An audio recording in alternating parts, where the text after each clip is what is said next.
If you remember the year 2014, back when I was in 8th grade and pop music was still evolving, you might remember that Mercer beat Duke, Dayton beat Ohio State and Syracuse, and Stephen F. Austin beat VCU. There were 13 upsets in that NCAA tournament. There could be more this year because there were 5 different #1 teams in the regular season. And then this year, we've had 5 different #1 teams. March is always madness, but it's going to be even better in 2023. It's you up there. You were right. Hey, I usually am. Craziness this year. The Final Four is in. No 1 seeds, no 2 seeds, no 3 seeds. Florida Atlantic's in there. You got Aztecs in there. It is everybody. Everybody's welcome.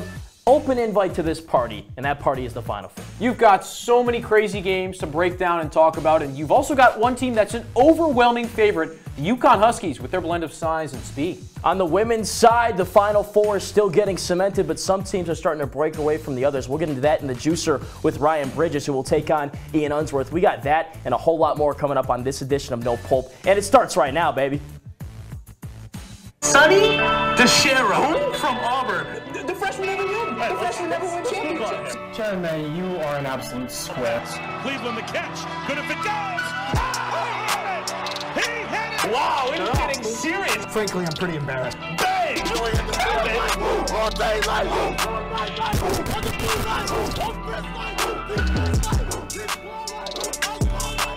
Welcome, welcome. It's one of the most exciting times of the year. The Final Four is on the horizon. The last few weeks were absolutely crazy, and the madness is starting to finally settle, but some would argue it's still going on. With Ian Unsworth, I'm John Eads. Ian, this was the best year for those girlfriends or friends that you have that pick the games based on who has the better mascot, because this year's bracket is insane. I crumbled mine up and threw it in the trash can after the first weekend. You were probably faring a little bit better than me, but this year was absolutely crazy. And one team that kind of symbolizes how crazy the field was this year, Florida Atlantic, the 9-seed Owls into the Final Four for the first time ever.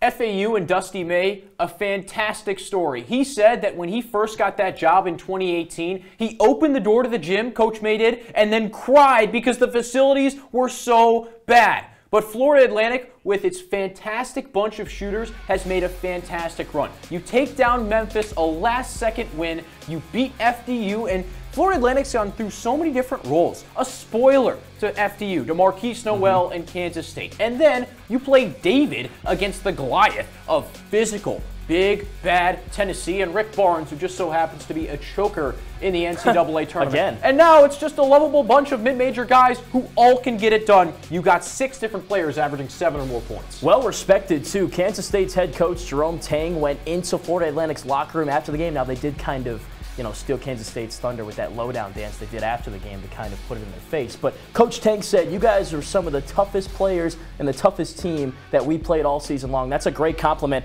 I love this team. I think this is one of the best Cinderella runs in March Madness history. I'm not going to go as far to say that it's the best Cinderella run because you think about VCU in the first 4 to Final Four a little over a decade ago. But this team is very fun to watch. That offense is so spread out. They use every inch of the floor when they run their sets. A lot of iso ball, some great shooters as well. I think they got all the pieces they need to continue this run, maybe even win the whole title. I'll go, you kind of put out 2 points for me, so I'll go twofold. You got Jimmy V, you got Danny Manning and the Miracles, you got Steph Curry, you got VCU. I don't think Florida Atlantic gets any better than that. But with a team that loves to shoot the 3 and was lauded for its 3-point shooting all year, they win the rebounding battle in all 4 games. And even though it's smaller, they play with a lot of guards, they're physical dudes, and that's why they won. Well, that bodes well when they match up with a San Diego State team that's scrappy and tough in the paint, rebounds well, and that's how they produce a lot of offense. It doesn't shoot the 3 ball well. We'll get into that, though. On the other side of the bracket, that is, the Midwest region has been up and down all over the place, and Miami is the team that comes out. Isaiah Wong, Nigel Pack, Jordan Miller, a fantastic group, and Jim Larinaga take down Texas 88-81, a magical comeback in the second half. That wave is coming. We saw it against Houston. We saw it again in the Elite Eight. That was insane. What's funny was that Steve Sarkisian was there for the game, and he knows a thing or two about Texas collapses. The Longhorns were up 13 points in the second half. This was their game to win, and they blow it down the stretch. Miami just comes out from nowhere in the final minutes of this game, eventually takes the lead after chipping into it time after time again, and they eventually take that lead. They don't give it up from there, And, you know, it's interesting, Ian, because it's, you know, Jim Boeheim at Syracuse, then Jim Larrañaga at Miami. Two older coaches, one now out the door, obviously, and Coach Boeheim, run their programs in completely different ways. I think Miami is the perfect recipe and blueprint for today's day and age of college basketball in terms of a successful team annually. You've also got NIL there. Nigel Pack is making $400K to play basketball, and he has come in clutch sometimes down the stretch this season. He had 7 threes, a career high against Houston, and then you come in. He doesn't perform that well, but then how about Jordan Miller? 7 of 7 from the floor against Texas. 13 of 13 from the line. He's got 27 points, tying a career high, and he keeps Miami in the game when Texas goes on a first half run. Everybody chips in the second half. 51 second half points for the Canes. Such an impressive group performance. Nice for the ACC, too, because after Duke lost to Tennessee, everybody was kind of out on the conference, and Pitt lost as well, and they were one of the teams that was contending for the top spot in the ACC all year long. They barely made the tournament. I don't know if it saves the conference, but I think it keeps the expectations where they should. Sure, and gives it a little bit of brass heading into next season. So the Canes needed a comeback effort to beat Texas, who did not need a comeback effort, at least this time, was UConn. The Huskies absolutely demolished Gonzaga, fresh off the heels of a crazy comeback win over UCLA. They got a really good matchup, though.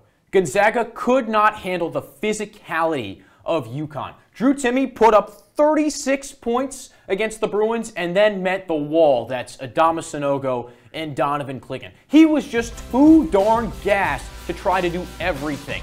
And UConn steamrolled teams up and down the tournament because the physicality of this Husky squad just wears you out. You've got the two bigs, but then you've also got long, physical guards. Yeah. You've got one of the best defenders in the tournament, Andre Jackson, who can really guard 1 through 4, 1 through 5. No team can match UConn's strength, a bit of brawn, and they've scored 44 points per second half because they just wear you down. It's a good 1-2 punch with Sanogo and then Clingan. I'm glad you mentioned Andre Jackson, though. He's my X factor for this team personally. He doesn't do a whole lot in the scoring department, but he's the straw that stirs the drink for this UConn offense. He's had 7 or more assists in every NCAA tournament game to go with just 6 turnovers the entire tournament, and he'll pick his spots as well. He'll make the occasional jumper, he'll make the occasional three-point shot, but you need to have the guy that directs all the traffic for all the playmakers that you have, like those 2 guys down low as well. So he's my X factor. Who do you have in mind? I have Jordan Hawkins because he did not get it going early on in the tournament, but over his last 2 games, the sweet shooter has 44 points.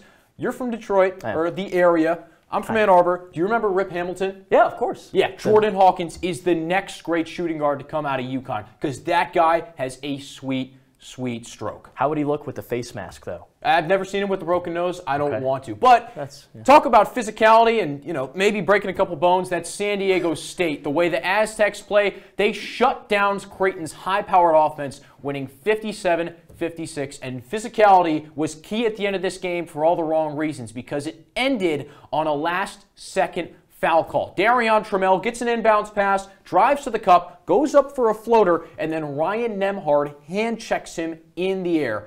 In your eyes, John, was it a foul? I went back and forth on this to the point where in my notes I put soft call. Should not have been a foul call. But then I go back and I'm like, well, maybe. So I guess you could go either way. As I watch it back more and more, it's easy to look back in hindsight and say, hey, that's a foul when you're looking at it in slow speed. But here's the thing for me. So he takes it out to half court, dribble drive. Look, he beats his defender. He beats him by a step. So then Nembhard has to use his hand to get back in a position where he can make a play. So for me, San Diego State deserved to get that free throw or at least head to the line because he made a great move. Trammell did one-on-one. He beat his defender. He then needs to earn those free throws, and he certainly did by making that move. So I think it was a good call. Unfortunately, that's how the game has to end. You hate for the refs to make the call that decides the game. But if it's a foul in the first minute of the game, it's a foul in the final second of the game. That's it. I think the complaint that Creighton fans have is they didn't call that sort of foul throughout the first 35 minutes or so because San Diego State mucks it up. They play physically,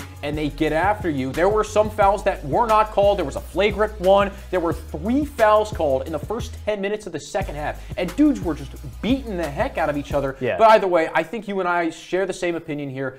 It is a foul. You have to call it. I think Trammell would have missed the floater if Nembhard didn't foul him, would have left it short.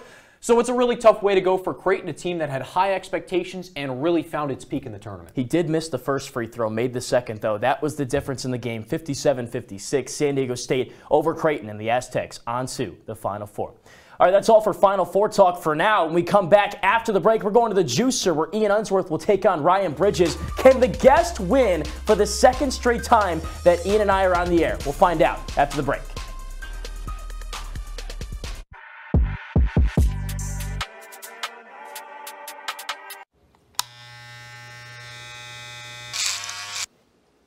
You've messed up your son's haircut. Mom? Do you A, try to fix it? Like it never happened. B, work with what you got? Or C, show solidarity? Thank you, baby. As a parent, there are no perfect answers. But you don't have to be perfect to be a perfect parent. Thousands of teens in foster care will love you just. I see you mobbing over her. Let's go. Let's mob. Let's crawl. Let's crawl. Let's crawl. Hey, yo, we mobbing. Come on, girl. Let's crawl. Hey, yo, let's crawl. Hey, yo, let's crawl. Hey, let's crawl. Hey, yo, let's crawl. Look at you. You're at the top of your game. You're unstoppable. Nothing can throw you off track. Wait, is that your car? Uh-oh. Yeah, I saw that coming. That will throw you off track. You're looking at around 10 grand in fines, legal fees, and increased insurance rates. Let's try this again.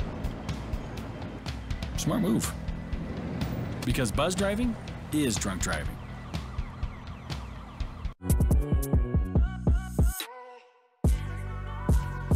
Welcome back to No Pulp. I'm John Eads with Ryan Bridges, although we should call him Ryan Towers because he's towering over the rest of us. He's Ian Unsworth. All right, last time we were on the air, I lost. You were the host, so now we need to make good on this and take down the guest this time. No, I'm not holding a grudge. I take full responsibility for that. It was terrible. You had some interesting ones. I did. I'll put that out there. You said I don't know ball, and that's why I'm in the host chair, because you know the ball, and Ryan, I think you know ball as well. So let's see what you guys got.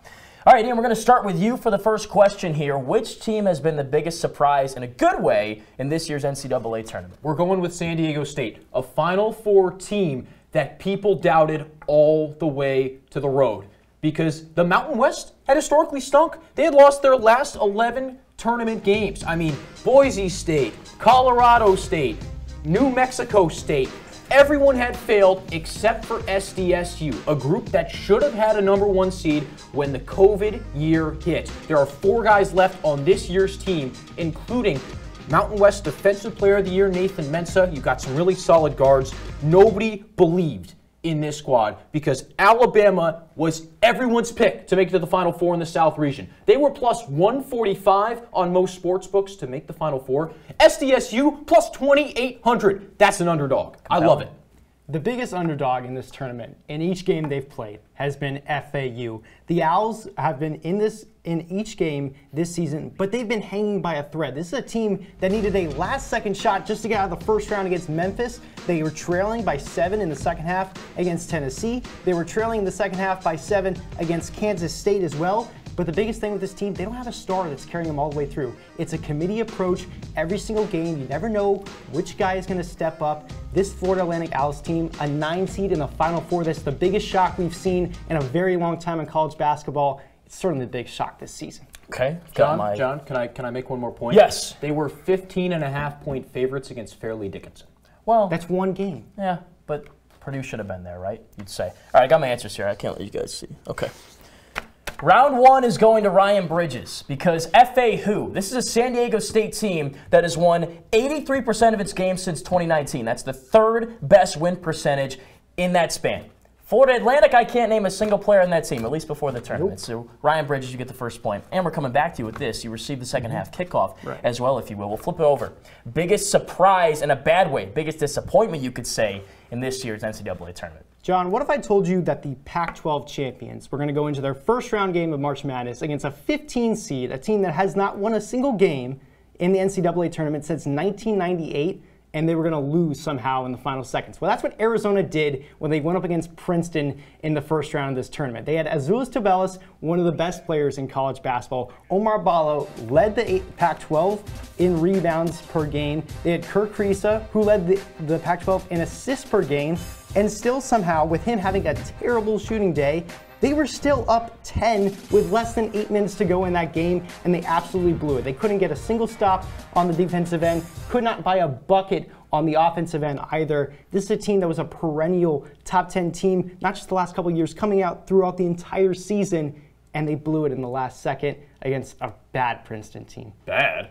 I mean, that Princeton team made the Sweet 16. Let's just put that out there. Down in the final because seconds. Purdue, the Big Ten regular season champions, the Big Ten tournament champions, the team with the Wooden Award winner, I mean, hands down on it, 7'4" Zach Edey, lost to the smallest team in college basketball, who, by the way, had to play a first 4 game 2 days prior and didn't win their conference tournament. You lost to Fairleigh Dickinson. You lost to Fairleigh Dickinson. And now it's the 3rd straight loss to double-digit seeds in the tournament for Matt Painter. You lost to St. Peter's last year. You lost to North Texas in your home state.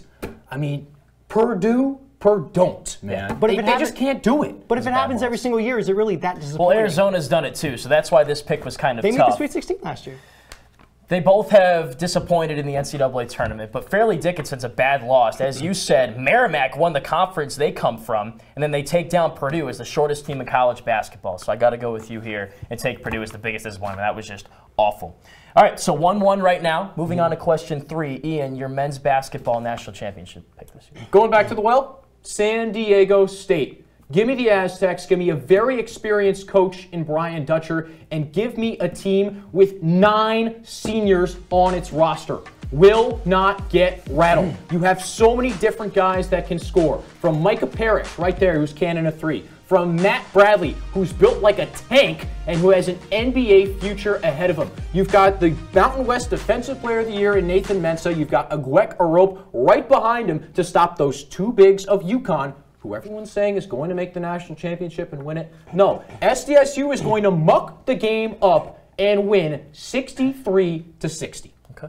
Interesting, because in the open there, you said something about a team that was laying waste to every team they played in the tournament.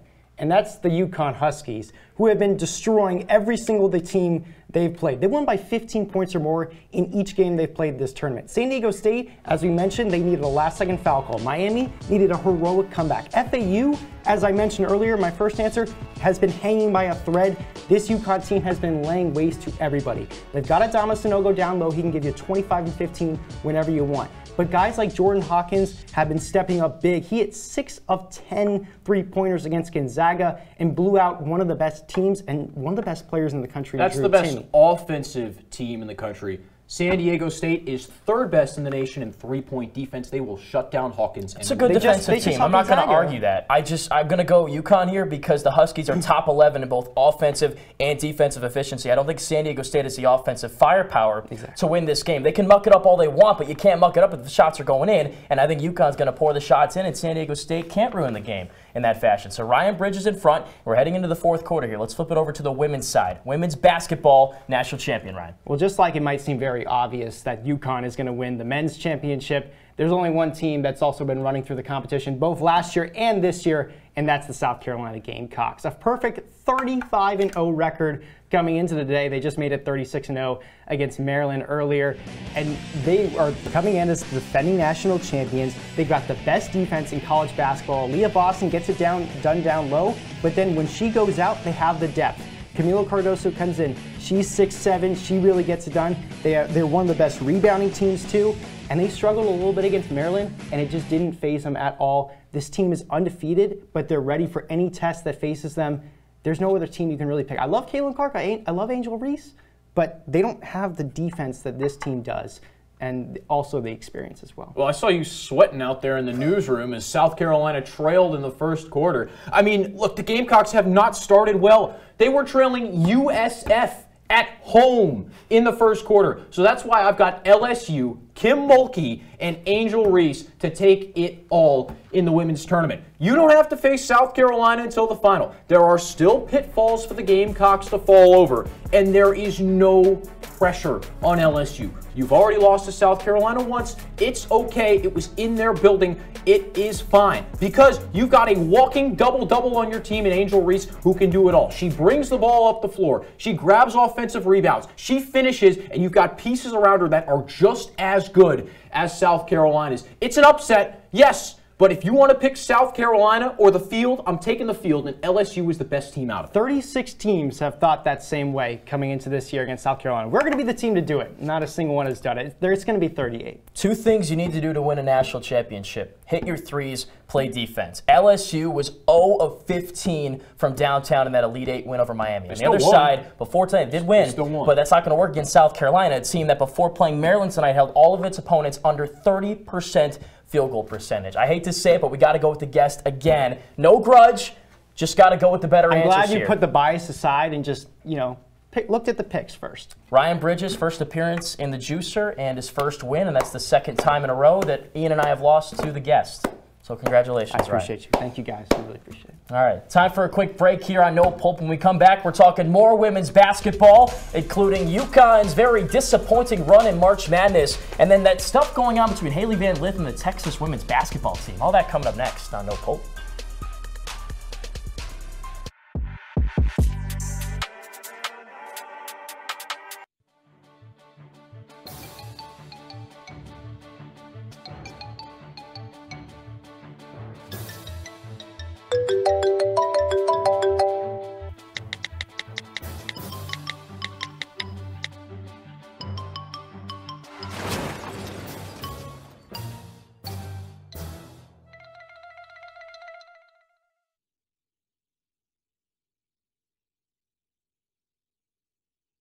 It's a beautiful day out here. Sunny today with light breezes, giving way to clouds in the afternoon. We could see some light precipitation to moderate precipitation later on, followed by powerful storm-like conditions. 90 miles per hour winds are expected. Authorities are asking everyone, stay indoors. Come on, that's it. Let's go.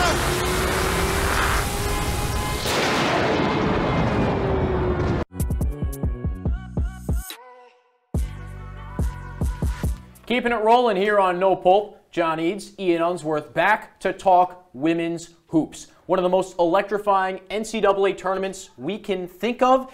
It's been rolling. So much action and a lot of blue bloods going down, John. We're starting with UConn because the Huskies are missing the Elite 8 for the first time since 05. I think you and I were 4 years old? Four. Yeah. So what's wrong with Gino Auriemma's squad? What happened this year? Well, it's been the same things I feel like we've talked about so many times on this show this semester. It's the injuries for UConn. It's Paige Beckers, the former National Player of the Year, who's been out all year. AZ Fudd, the #1 overall recruit coming into this year, was in and out with injuries as well. That's not a valid excuse for me, though. UConn just straight up did not play well against Ohio State. They had 25 turnovers in this game, 18 of those in the first half. They shot 7 of 15 from the free throw line, and Aaliyah Edwards played just 17 minutes in this game because she was in foul trouble. Some more proof for you. One of UConn's own players said Ohio State was simply tougher than us. Toughness has nothing to do with talent, nothing to do with coaching. It's just wanting it more, and UConn did not want the win as much as Ohio State did, and that's why they lose. It really wasn't that bad of a performance if you look at it. The score was 51-51 through 3 quarters, but Ohio State outscored them 21-8 in the second. That's it.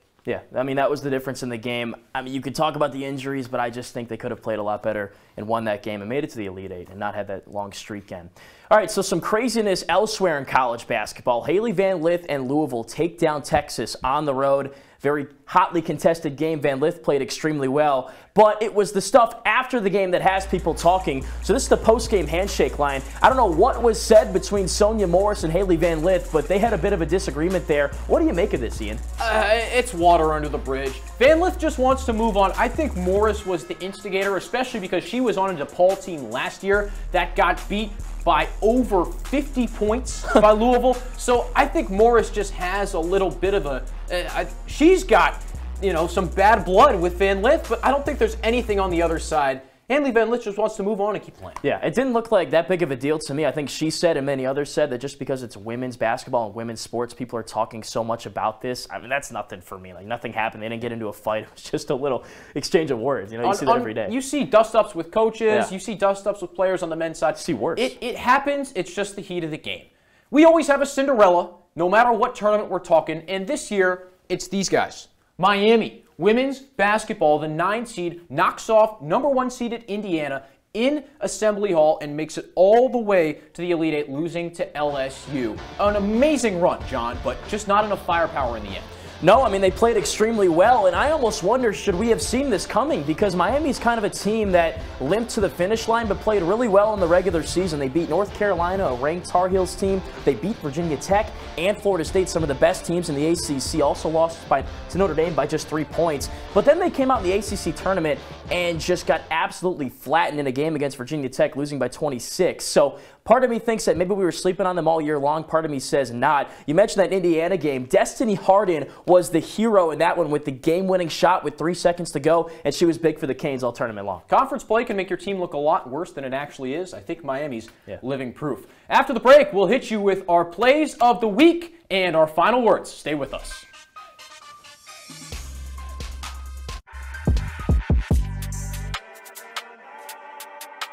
Hey, Bobo. Do trees tell each other stories? I'm sorry. I'm afraid I don't know that. Hey, why don't we go find out? Listen.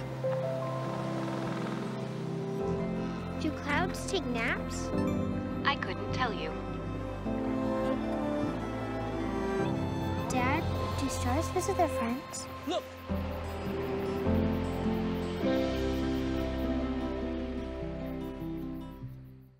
Hey, Bobo. Do trees tell each other stories?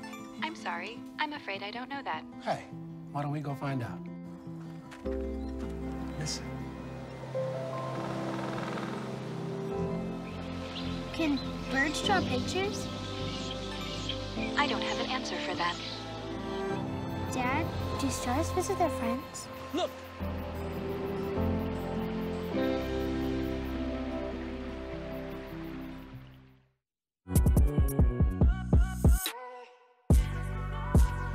Closing up shop on this edition of No Pulp, and I'm so pleased to tell you we have time for our plays of the week, so let's do it. We've talked a lot of basketball today. How about some lacrosse, though? And for that, we go to Syracuse Lacrosse in the Salt City to talk about Joey Spallina. Watch this. Takes his defender from X, back to the goal. Whoop! Watch this, baby. No eyes needed. Spallina would score that if he were blind. Doesn't even need to look at the goal. An insane performance in the win over Hobart for Syracuse. John got his lacrosse in. Nice. Okay, back to basketball. And to Madison Square Garden, where the Mighty Mouse, Mr. New York City, Marquise Noel, put on a show. And it was one play in particular that had everybody's eyes because Noel did it without looking. A no-look lob to Keontae Johnson, almost 40 feet back. And he's arguing with his coach. That was designed as he threw a laser to Johnson, who slammed it home. That was an awesome play. I had a like and a retweet for that one on Twitter for sure. But that brings us to our final word. And mine is this. The Final Four is attainable for everybody. No 1 seeds, no 2 seeds, no 3 seeds in this year's edition of the Final Four. It's an open party. The sporting spectacle known to be the place where the road ends. Nowadays in college hoops, it doesn't matter if you drive a Ferrari, a Prius, or even that scooter we would all slam into our ankles growing up. This year's edition of the NCAA tournament in the Final Four proves that everyone and anyone can make it to the national semifinal, and better yet, maybe even the national title game. Miami, San Diego State, and Florida Atlantic are all making their first ever appearances in the Final Four this weekend. It's the first time since 1970 that 3 first-timers have reached the dead end of all dead ends, and that's some good old parity in college sports. And that's why the NCAA tournament is chief amongst all else in the sports world. John, I'm going to piggyback off that. Stop trying to change the NCAA tournament. It does not matter if there are no blue bloods in it. UNC, Duke, we don't need them because we've had plenty of great tournament action as it is. You don't need to have great ratings because people are going to watch anyway. The only people that care about ratings are CBS. What matters, what really matters, is the product on the court. Guys, I know we have a tweet. If you're back there in the production room, you can hear me. I know we have had a tweet, and I'd like to bring it up if we possibly can because people are still in their feelings. You don't need a 1, 2, or 3 seed because this tournament, at the end of the day, is about the product on the court. It's about the work that the players and coaches have put in, and it's about the excellence of March Madness, the best tournament in college sports. That was Carson Fowler, everybody's favorite college basketball analyst. He's Ian Unsworth. I'm John Eads saying so long. Thanks so much for tuning into this edition of No Pulp. For Liam Griffin and everybody else behind the scenes, we're saying so long. Enjoy the national championship game.